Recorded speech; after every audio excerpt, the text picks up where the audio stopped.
Vishnu, look at that shirt, man. That's pretty sweet. Isn't it the coolest shirt? I got it from my best friend in the whole wide world, the coolest community in the world. Dude, so for those that are just listening, Vishnu is showing his "If in doubt, log it out" shirt that you can get on the MLOps community website, because I was crazy enough to try and create a merchandise shop that our accountants tell us is a horrible idea and has only been bleeding money since the start of since its inception. But anyway, we're here today to talk with Ernest Chan. Who is this guy? Ernest is a great communicator, blogger, and a data scientist at Duo Security, where he helped start and run their entire ML infra and platform team.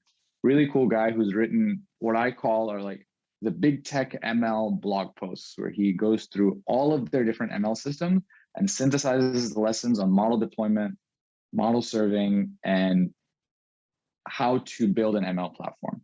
What do you think of the podcast? Well, that actually was one of my big takeaways, is how he was able to learn all of that and then bring it back to Duo and implement it. And when we talked through that with him and the challenge that he faced when he was implementing it, those were huge. What about you? What kind of takeaways did you have? I really enjoyed how he communicated about super complicated software engineering concepts and machine learning engineering concepts effortlessly. He really was able to toggle between talking about resource utilization and then what kind of models that should be built for particular use cases. And I learned a lot about that from like a maturity standpoint as a machine learning engineer myself. So it was a great conversation. Listen all the way through for all the gems, and onto the podcast. There we go. And if you want to buy one of them shirts that Vishnu's got on, you go to mlops.community and find all of our merchandise. Peace out. Woo. Hello, everyone, and welcome to another episode of MLOps Coffee Sessions. As usual, I'm Vishnu, and I have Dimitrios here with me. How you doing, Dimitrios? I am doing amazing today. Absolutely amazing. I took an ice bath this morning, so things are good. Okay, that'll do it. That'll do it. And today we have Ernest from Duo Security joining us. Thank you so much for joining us, Ernest. It's a real pleasure. Of course. Thanks for having me. I've been listening to a lot of the podcasts, fan of what you guys do. So you've been kind of blasting through my ear for the past several days. It's cool to do it live now. I hope you can deal with the sound of my voice. That and puts a how lot it of will pressure now- on us, man. Yeah, how it's going to devil you at night and during the day at all times. But what we have you here on to discuss. Yes, yeah. What we have you here on to discuss today is not the sound of Dimitrios or my voice, but ML platforms. You have put together some of the most thoughtful content about MLOps and ML infrastructure recently, and in particular, parsing lessons from big tech ML systems. I've really enjoyed reading your blog posts. The community has really enjoyed reading them. And I wanted to start by asking you, what led you to write this series of posts and take a case study approach?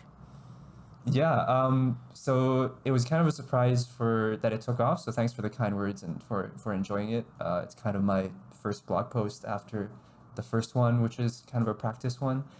But basically, a little context is Duo's core business is multi-factor authentication services for other companies. And then several years ago, we started to branch out. So one of the products that is this branching out is a threat detection product called Duo Trust Monitor, which I helped build. And after launching that for general availability, I was looking at the list of things the product manager has in mind for like future ML projects. And I was basically thinking like, we're going to kind of have to start from scratch for a lot of this, because we didn't build a lot of reusable components in the first iteration. We could reuse the workflow orchestration piece, but a lot of the other parts were custom. So then I advocated for an ML infrastructure team that started small, and I was very interested in what other companies do. There's a lot of companies in the space that are kind of ahead of us in the infrastructure and platform journey. They're like really good about publishing what they do, and I thought that like diving in could be helpful to learn. My girlfriend says that sometimes I have an obsessive personality for certain things. So I really dove in, and then I thought that the research would be useful for other people, and I wrote the post. Absolutely. It certainly has been. And a couple of thoughts there, number one, it's a tale as old as time. Data scientists slash ML engineers frustrated by the process at a given company, and then says, how can I do this better? Right. And kudos to you for doing that. I thought one of the coolest things about the post, to anybody who hasn't read it, we'll include it in the show links, is that it really dives into a number of different big techs, right? A lot of times we'll have one-off discussions about Uber, about Etsy, about Google, about Facebook, but there are 12, 13, 14, sometimes 15 companies that you researched and that you included in your analysis, which I find to be a real strength. So with that in mind, and with that comprehensiveness sort of being a strength of your analysis, walk us through the 5 components of an ML platform that you noticed, and is there anything that you would add to that, since it's been about like 6 to 8 months since that first post? Yeah, of course. So I'll start with the first part. And yeah, definitely wanted to cover a lot of different companies to kind of find commonalities. I didn't actually cover, the super comprehensive platforms like Facebook's or Google's, partly because they feel even more out of reach than what other people have. And I didn't know if it'd be as useful for those of us with less mature platforms. But yeah, the main components are there's a feature store, which kind of feeds into both model training and serving. Then there is workflow orchestration, which helps you orchestrate your model training pipelines. The output of your model training pipelines goes into a model registry. And then there's a serving system that can serve your model in online or batch. And once something is online, of course, you want some sort of monitoring for models. Usually you want some specialized model quality monitoring because you have to worry about data metrics on top of your operational metrics. So, there definitely are more components in platforms, but I want to show the more fundamental components so that it's sort of a more manageable system and it's also easier to learn. I think one way to think about these components that could be useful for some of the software engineers listening is sort of comparisons of these components to standard software engineering tools. So workflow orchestration is kind of like CI. Mm-hmm. You can create pipelines or DAGs for testing and building your code. Then the result is an artifact. For code, it might be an artifact in Artifactory or a Docker image in a container registry or a tarball in S3, but for ML, it's a model artifact that goes to the model registry. And then your model serving system is kind of like your standard stateless service. If it's an online serving system, the caveat is it uses much more CPU and memory than your standard like IO bound service. Monitoring is similar to your observability tools, except that you need to monitor model metrics along with your operational metrics. I think one of the most interesting components is the feature store because it's different from like a standard database. It's used offline to create the artifacts you deploy. There are also strict requirements for parity between online and offline, and it's also kind of a point of collaboration between teams. So it's got like features of like data warehouses, online, databases you use for real-time traffic and so on. But these analogies aren't perfect. It's just wanted to note that there's a lot of similarities with the software tools we already know, and we shouldn't think of them as completely novel things. We can borrow from some of the lessons of these, really robust software components as we're on this journey. That's a really great point. And I wanted to quickly comment on that because I think a lot of ML engineers and data scientists, this is a thesis of mine I've been harping on for a while, walk into the field starting with model.fit, right? You start with the models and then you figure out all the other infrastructure. And you don't realize how that other infrastructure has parallels to existing software engineering and where it's different. And I think what you pointed out there about feature stores in particular took me a while to understand. What is the difference between a data warehouse / database that is used in all the other core data functions of a company and a feature store, which appears to just be for machine learning engineers? There are a lot of great blog posts about it. I think Logical Clocks has a great one. I would recommend checking it out. But I think that's a great point. And I know Dimitrios had something else that he wanted to ask you about, so I'm going to kick it to him. Yes. I was looking at the blog and just thinking about the limitations that you highlighted and what some of these different lessons would be that you wouldn't necessarily advocate for everyone to go out and use, right? So you talk about there's some great things that you see as patterns, but what are some of these anti-patterns or patterns that companies are using that you wouldn't necessarily say others need? And I almost I guess I'll leave it at that, and then I'll ask you a follow-up question. Okay, so I think kind of the anti-patterns.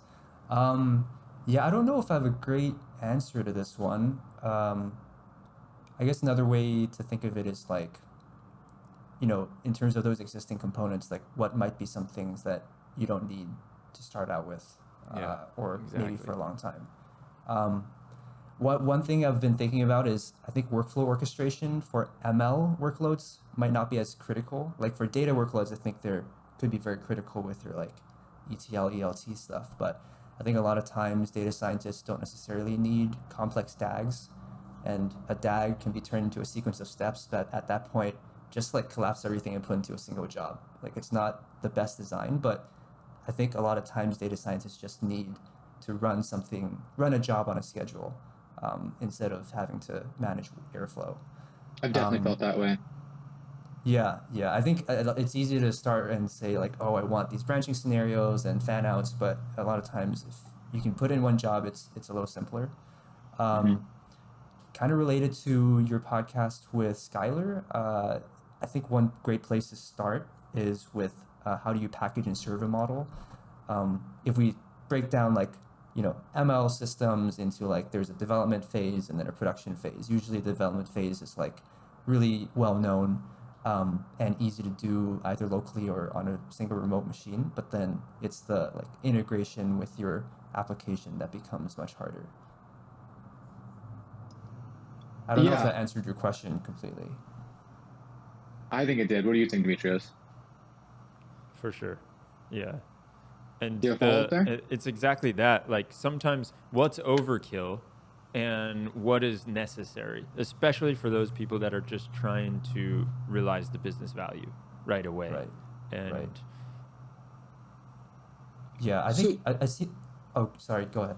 No, go ahead, Ernest. I was just gonna say it's kind of related to like Vishnu. You've talked about before, like it's important to invest early in platforms, but I think there is like a sweet spot in when do you start doing that? When is it too late? When is it too early? And there are kind of risks to both.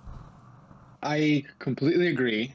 It's a delicate balance, right, of sort of supporting the breadth required for a platform to be effective and going into the depth required to like actually create solutions that create business value from a modeling and model generation standpoint, right? In terms of actually like creating models and putting them into production and then keeping them going. I think one of the things that you summarized well in the blog post is this idea that what platforms are about is how do data scientists repeatedly create value? And I thought that your quote right there was actually just the most succinct distillation of, oh yeah, this is why we should create a platform, because we're doing this once and we're doing it a million other times and we want them to repeatedly deliver value. As you thought about that sort of focus for why platforms exist, what level of maturity or completion did you observe in these companies' efforts? Etsy, Uber, Spotify, etc. And did you feel like anything was still missing or maybe half-baked or things that you felt that could have been done better? Yeah, the latter part is a little hard because usually they don't write about it. Usually it's like you write about what you have and then the other stuff is like maybe you have it, maybe you don't.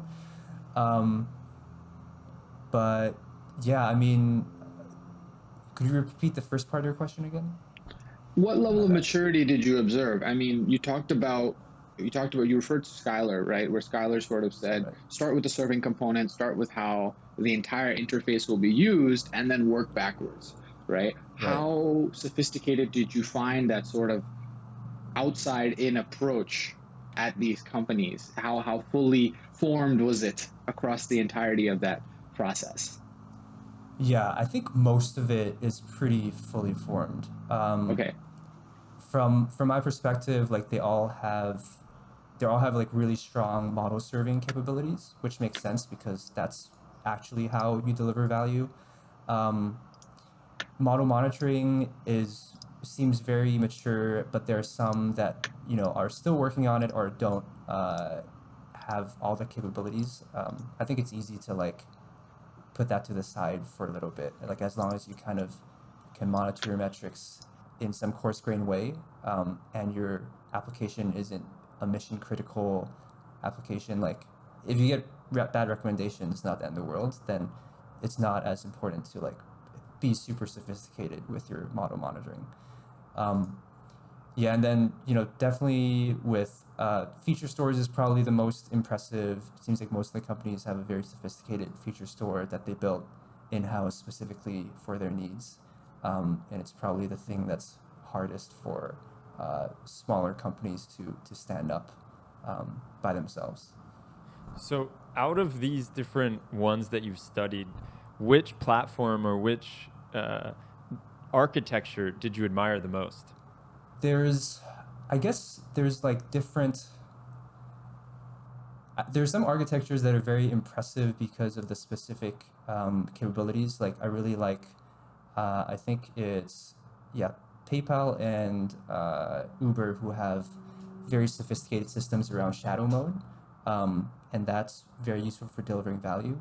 But other than that, what's kind of impressive is the concerns that they abstract away from the data scientists in a way that like provides a great user experience and like makes it so they don't have to think about things. So I think like there are some things like Intuit's feature of like, once you have a model, then we have the service that helps you basically scale test it and help you determine the resource requirements. And that seems super useful. So yeah, like that is, I think of more about it in terms of features that would be like a great user experience rather than like, a specific platform, because a lot of them have, really great architectures and features already. Yeah, there's a lot of impressive engineering that goes into building these platforms. And I sort of have a really big picture question here, which is, we had on Jacopo from Covio to talk about this idea of MLOps at reasonable scale, which is, the scale most companies aren't Pinterest and Etsy and Uber, just with oodles and oodles of engineers and dollars to pay for an ML platform like this to be built. And so with that, we have this scenario in our company a lot where the team is about 5 to 10 data scientists.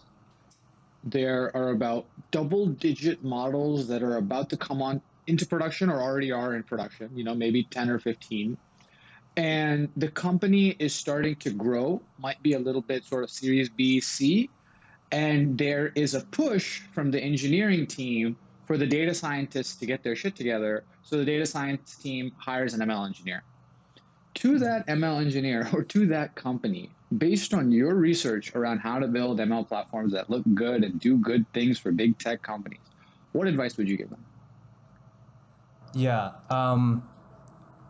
there's definitely like in that scenario, it seems like I've met companies before where it's like they accumulate so much tech debt that they want someone to come in and fix all the problems, which at that point is a little too late because your data scientists are probably disgruntled.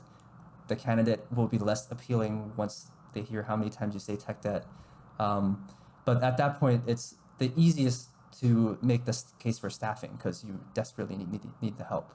But yeah, I think that,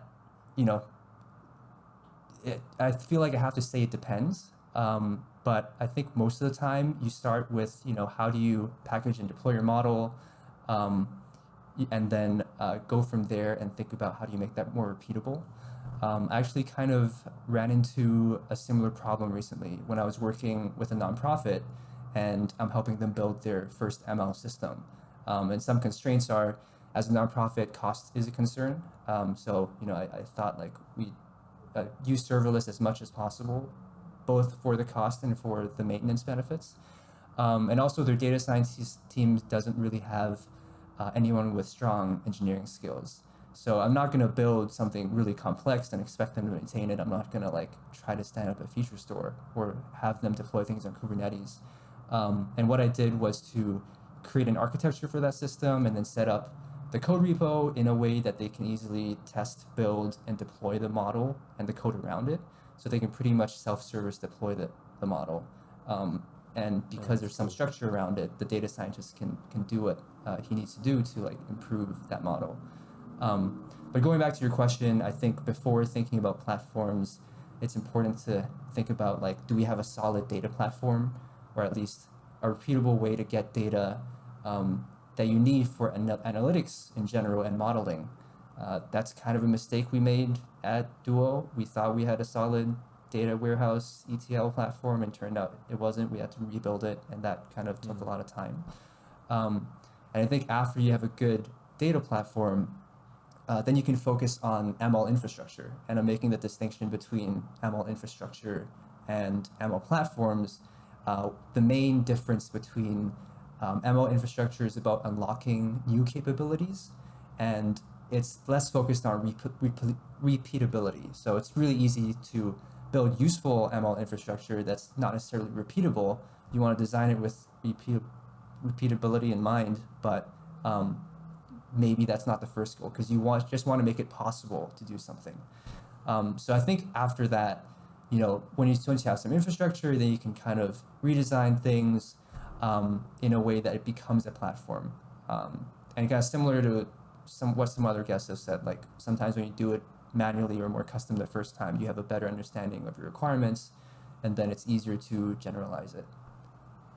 There's something cool that I am thinking about with what you did. Again, this is a bit more big picture, but you saw that we need some kind of infrastructure and we need to aim towards having a platform.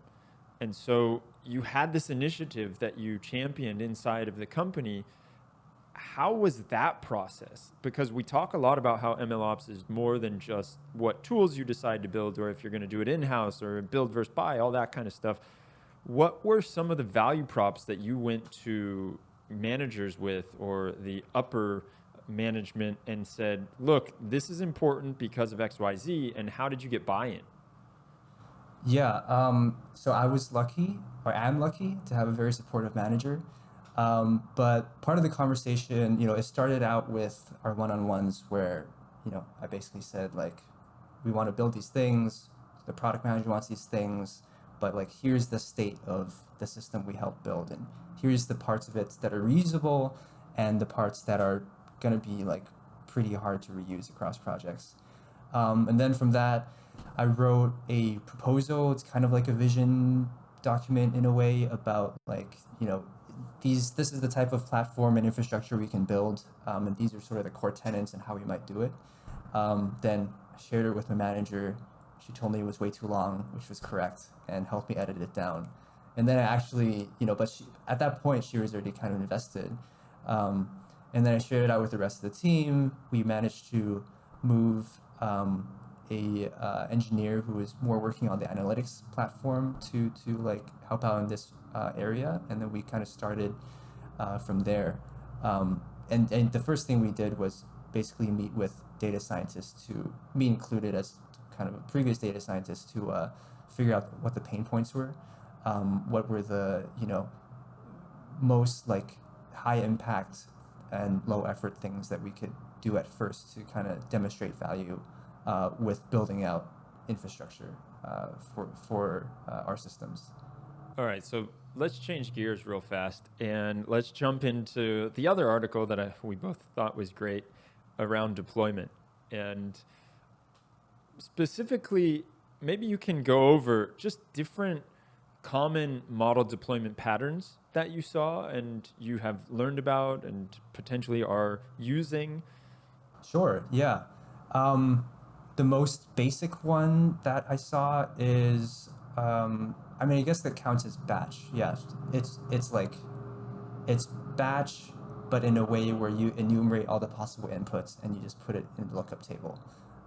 And I think that's like one specific type of batch. But yeah, in terms of batch, there's just like batch, you process some batch of data, or you enumerate all the inputs and put your outputs and predictions in some sort of table. So all you need to do, to serve your model is to look it up in a database. And then there's, of course, the stateless service. Usually it's a pull-based model where like clients send requests to the service and they get a prediction back. But some companies also have sort of a push-based model where the service consumes events through some stream and then pushes the prediction somewhere. But yeah, recently I wrote a blog post which is more generally about like architectures I've seen in industry for serving a huge number of models. And part of the motivation was at Duo, we train per customer models, but in a batch cycle, which leads to a huge number of models. And I was thinking, like, how do we serve this in real time? It seems really hard. So I wanted to dig in and see what different companies have done. Different companies have published their own architectures, but a bunch of them are surprisingly similar in how they handle this case. So that's what the newer blog post is about. And I can dig more into it if you like. When you deconstructed all of these different ways of doing it and you were looking at how to apply this to what you're doing at Duo, what were some main takeaways that you had? And it seems like I'm getting the sense of like the way that you learn or a pattern from you, Ernest. And it feels like you just go out, you try and learn about all the best and the brightest in their fields, and then you synthesize it down to something that you can put out as a digestible piece of content. And I imagine that is so that you can take it back and use it while at Duo. What were some of these like huge learnings that you took from writing this blog post? Yeah, that is a big part of how I learn. I guess one issue is with it is usually you get a snapshot point in time, and it's, you don't learn as much about how they prioritize what to build first in some cases. But yeah, at Duo, I think, the first thing that I sort of realized was like, thinking about the distinction between infrastructure and platforms, one of them being repeatability. We have to kind of start with the infrastructure side. And then from there, think about how to turn it into a platform. But then one big lesson, from both what I've read and from talking with data scientists is like, we don't have great visibility into what happens in production. And this might be the case for a lot of different companies. At Duo, most employees don't have access to production for security purposes. So I can't go and look at things in production. So basically, we have these huge pipelines running in production, and we wanted to get more visibility into the model metrics, into the artifacts that are produced. And early on, like a quick win is getting access to those. So one of the things we did was to set up a model registry. That's not something that we had. We had workflow orchestration, we had a model training pipeline, or the way we serve a model is in batch. So, out of those 5 core components, the main things we didn't have were the feature store, a robust sort of repeatable model quality monitoring solution, and then a model registry. And it seemed like the best first place to start with was with the model registry. And that alone provided a lot of visibility into the metrics for a model, because not only could we give data scientists access to the UI, but we could pipe those metrics, we use MLflow, into our data warehouse, so they can actually do like in-depth trend analysis on these models. And since we train models every single day for every customer, you do need some analytic tools to like be able to really dig into how performance changes. The other thing we did wasn't even really part of the platform. It was just like to set up some simple S3 bucket monitoring. So we copy artifacts from one place to a place that data scientists can actually see, make it, provide scoped access and audited access to see those artifacts in production. So that's another one. And then after that, we kind of reevaluated, and we saw that there was kind of a lack of standards in how we write tables, and like write and read tables from our pipelines in general. And that coupled with the need to decouple or to like split our monolithic pipeline led us to adopting Delta Lake as a data format, which it's still in progress, but it's going to help us a lot in like making sure that different processes can write and read from the same tables. And it's also a standard data format that we can extract metrics and insights from, put into our data warehouse, and kind of act as like an interface between parts of our system. A quick one for you, and then I see Vishnu wants to ask a question. So I just, as you're talking about, you were reading all these blog posts, and then you had the point in time idea of what they did, but you didn't get how they prioritized things. How, as you just talked about, oh, well, this seemed like a low-hanging fruit, this seemed like a low-hanging fruit. Was that how you were prioritizing? It was like, well, this is like an easy win. Let's go for this first. And then you just start adding easy wins and building from there? It's kind of a combination of, so the prioritization is like once we have enumerated the pain points for all the different parts of the data science lifecycle, what's the combination of high impact plus like low effort? And we also have to take into account like what, sort of what ordering do we sequence these improvements? Does like doing one first make the rest a lot easier? So those are all the different factors. It's not, we don't always want to pick the easiest wins. It's kind of like a, some sort of sorting metric that we came up with arbitrarily in our heads to decide what to work on. But I think one thing that it's semi-arbitrary. One thing that I gleaned from all the research is like all these platforms are kind of different because they really, try to prioritize what's useful for their companies. So it seems like to me, like Intuit, they prioritized, they put a lot of emphasis on privacy, compliance, and reliability. And so that's where the scale testing comes in. They have, I didn't write about this, but they have like sophisticated ways to ensure compliance on the data that is used by the models. But there's other companies where it's more about super high scale, low latency serving, and that's what they prioritize. So, I saw these changes and kind of understood like I can't just follow what they did. I have to kind of follow their approach, really understand the requirements of our system, and use that as prioritization. So good. That makes a ton of sense. One question I have is, can you just explain what Delta Lake is and how that solved the problem that you were facing with this metrics analysis?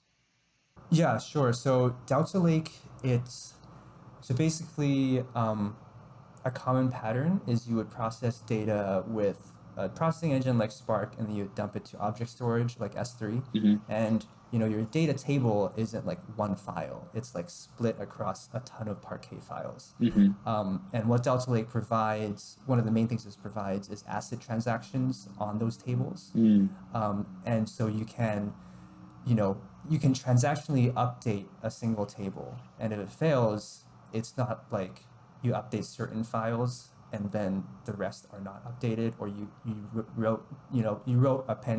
appended some parts to the table, but you missed some parts. And so one of the issues with using Parquet by itself is you don't get these transactional guarantees. So if I want to have one place in my S3 storage that says this is the table of features, and I have some pipelines that write my features to it, if it fails halfway, you're kind of screwed, because Spark will first delete all the files and then it will write, and then at that point it's kind of hard to know that it failed. And if you have like consumers that are reading from that table at the same time, it's going to get inconsistent data. You might see parts of the new data, parts of the old data, might see none of it if it's reading at exactly the wrong time. So kind of having this abstraction of tables on top of S3 makes it easier to think about artifacts that we persist as like, you know, not just like a list of Parquet files, but tables we can update over time and delete, and kind of like put some tools around. And also in terms of the consumers, it's easier to like know that I'm getting a good snapshot of this table, and have like decoupled consumers, like writers and consumers of the same table, which is hard to do with Spark in the native way that it does writing and reading. It's a great explanation. That's a really great explanation. And related to that, because you're such a good explainer, I wanted to ask you more about model rollouts and shadow mode. It's something that you highlighted as a sort of design pattern in your serving and model deployment blog. I get this question asked a fair bit to me, where people say, hey, Vishnu, if I'm building an ML system and suddenly something like COVID happens and all the data that I had before is completely skewed in practice, what do I do to solve that? I think shadow mode is a solution. Do you agree? And can you explain how these companies that are doing this at massive scale implement it? Yeah, so that's actually going back to you know, what might be missing from the blog post. I think I would have highlighted shadow mode more, since it's such a powerful technique. But you know, because it's kind of part of the serving system, and the monitoring system, but you also have, you know, other components that enable shadow mode and make it easy to do. In terms of like the COVID or like the massive data drift problem, I'm not sure if it would help the existing model unless you turn it off. But I think it could help like in the general case of testing changes really quickly. Right. So one thing that I liked is I think it was PayPal system is not only do they make it really easy to do shadow mode, but you kind of schedule a time in. So you don't have to like max out your compute. You can say like, I have these many slots for doing shadow mode. And then a team can go in and say, I want to shadow this model for this time. And they can get the results for that time. So that seems like a really great feature. You know, another great feature is just thinking about like, you know, what model am I shadowing? So you know, you're not just deploying a single model, but you're trying to like pair it up with things to compare with. And I think that is kind of a shift I had early on of thinking about like, you know, how do I do shadow mode? But yeah, in general, with shadow mode, you know, I kind of talked about like the user experience part, but it's really important to make sure that your shadow deployment doesn't have as much priority on resources as your production deployment, and that it's kind of done in a way where it doesn't affect your production traffic. That's a little hard sometimes because a lot of times they'll, you know, may access the same data. You might have to route traffic to like, you know, both the production model and several shadow models, which, you know, is going to impose more load in your system, but kind of doing it in a way where it's least interfering would be useful.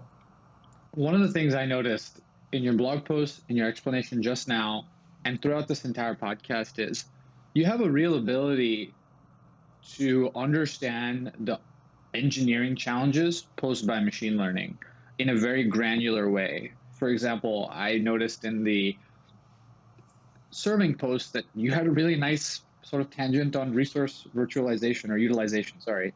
And I thought that that was really useful because I think a lot of machine learning blog posts tend to gloss over the particulars of the engineering challenges, and they tend to and you end up having to figure that out yourself. You know, when you're looking at your AWS instance or your resource utilization, you're like, what the heck is going on here? There's not really those kinds of call outs when we're talking about high level things like platform and some of the engineering challenges there. And so with that observation, I want to ask you, are you an ML engineer or a data scientist? How do you think about your career? Kind of in between. Yeah, I'm data scientist by title, but I think I've been doing ML engineering stuff for a while. And I guess I think I heard at some recent podcast that there's going to be a post called "The Rise of the ML Platform Engineer" at some point, written by man. you. Yeah. Yeah.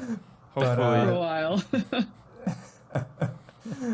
I mean, I think that's would summarize maybe my last year of experience, infrastructure or platform engineering that way. But I've always kind of leaned more towards the engineering side.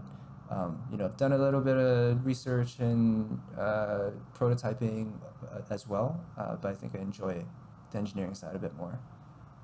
There's something that I wanted to ask you about with the platform that you have now, and it's mainly around like the trade-offs that you can run into when you're trying to have something that is flexible, a platform that can be used and molded into different ways by the end users, or something that's simple.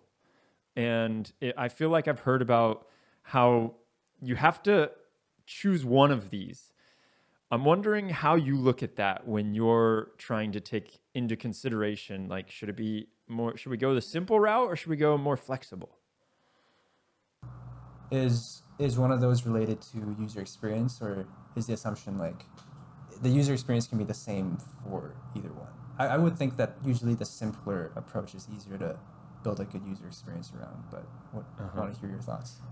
Yeah, and it's mainly around like, we can create something that is very opinionated and simple, or we can create something less opinionated and flexible because our engineers or our data scientists want to have that ability to tweak things. Right. Yeah. Yeah. I think one interesting, it kind of reminds me of Skylar's post of like data is wicked, of you have to provide like different levels of control, or else, no one's really satisfied. And I think that's something that we've seen from these posts is like some of these companies, they start with purely optimizing for like production needs. So mainly scale, reliability, availability, that sort of thing. And then they kind of realize, wait, data scientists don't want to write in this language, or it's really cumbersome to use this. And, this is an option to use their services that deploy on this super high scale thing, but eventually they'll go towards like, we're going to support Python, we'll support your Python models. Maybe as an engineer, I'm not happy because it's not very efficient, but like it helps increase our business speed, which is what's important. So yeah, related, I think like having a good user experience for like different users at different levels of like engineering maturity is really helpful. But in general, I would say because the space moves so quickly, you probably don't want to like standardize on a specific technology or framework unless it's super well established. So, there's probably not much risk in saying one of the models will support is XGBoost and the other is PyTorch, because they've been around for a while and many people use it. But if you're gonna say I'm standardizing on this new framework that just came out and has like a blog post and 10 users, then that's probably not a great idea. I totally agree. Totally agree. As an early adopter myself, I have to deal with that tension. And with that, it's Ernest, kind of. Go ahead. Oh, sorry to interrupt. Okay. There's like this really good PowerPoint by an engineer called like Choose Boring Technologies. And yeah, I feel like I saw that. Yeah, I don't know. We'll Yeah, it's been around for a while, but that's kind of part of the thinking. Like, yeah, it's like I choose MySQL because it hasn't broken. Like it hasn't lost any data for the last 10 years. Maybe it's not the best and shiniest object, but that's part of the technology choice. Boring over sexy. It's funny because one of the community members back in the day, I remember Flavio, he talked about how he wanted to create a boring conference. And he's like, we'll just have a conference about boring technology. None of this cutting edge stuff. We're just going to talk about the stuff that actually works. And you can have no problem sleeping at night if you add it into your stack or you're using it. So that would sweet, be, man. That'd be kind of cool. Like, right? Like if they really dug into like, it's all technologies we've used 10 years ago, but here's like the details of how it works really well and why it works really well. At least I think I would geek out about that. Yeah, right? So sweet, man. I appreciate you coming on here. I appreciate your wisdom and your ability to take all of this information that is a lot to read and a lot of time that you obviously spent on studying up on these different patterns and then distill it into a blog article and distill it into your mind and regurgitate it for us. It's been more than helpful. I cannot thank you enough. Ernest, this was awesome. I am actually a Duo. I remembered that I do use Duo, mainly for my Coinbase two-factor authentication. So yeah, sweet. But thanks again, man. This was awesome. Yeah, thank you so much. Really appreciate the work you guys do around the podcast and community, and thanks so much for having me on.